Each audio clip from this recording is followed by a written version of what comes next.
যখনই ধর্মের গ্লানি ও অধর্মের প্রাদুর্ভাব হয় তখনই ভগবান যুগে যুগে অবতীর্ণ হয় এই মায়াময় ধরণীতে।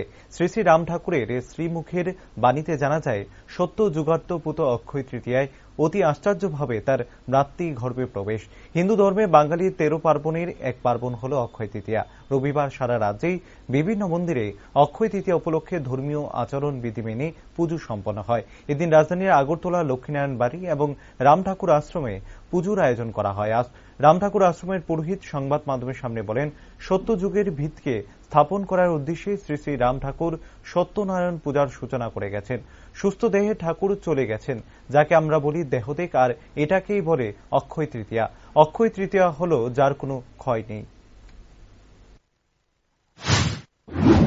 আর আমরাও ঠাকুরও সত্যনারায়ণ পূজা মানে এই কলিযুগের পরে আসছে সত্যযুগ, এই জন্য ঠাকুর সত্যনারায়ণ পূজা মানে সত্যযুগের প্রতিষ্ঠার ভিত স্থাপন করে গেছেন। অক্ষয় তৃতীয়ার সঙ্গে ঠাকুরের বিশেষ একটা যোগ আছে। যেমন বুদ্ধ পূর্ণিমাতে বুদ্ধদেবের সব হচ্ছে নির্বাণ লাভ থেকে।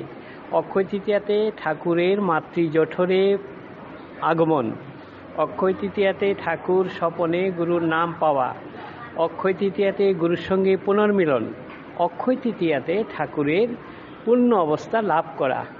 আর অক্ষয় তৃতীয়া উনি সূক্ষ্ম দেহে স্থূল দেহে সব কিছু করেছেন। অক্ষয় তৃতীয়াতে উনি লীলা সাঙ্গ করে চলে গেছেন।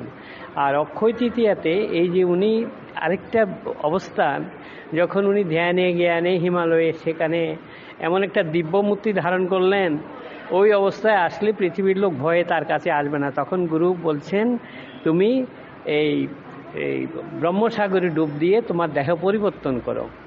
তারপর উনি ব্রহ্মসাগর ডুব দিলেন।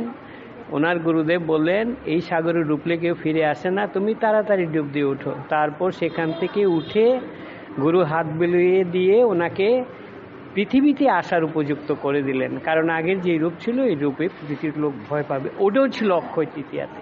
তারপর উনি সূক্ষ্ম দেহে চলে গেছেন, আমরা যাকে দেহত্যাগ বলি, এটাই অক্ষয় তৃতীয়া। অক্ষয় তৃতীয়া শুধু ঠাকুরের সঙ্গে না, সারা পৃথিবীতে এই অক্ষয় তৃতীয়া পালন হয়েছে। এটা হলো অক্ষয়, যার কোনো ক্ষয় নাই। এইভাবে আমরাও পালন করি, ঠাকুরের ইয়েটাও পালন করে এই অক্ষয় তৃতীয়া এইভাবে পালন হয়ে আসছে।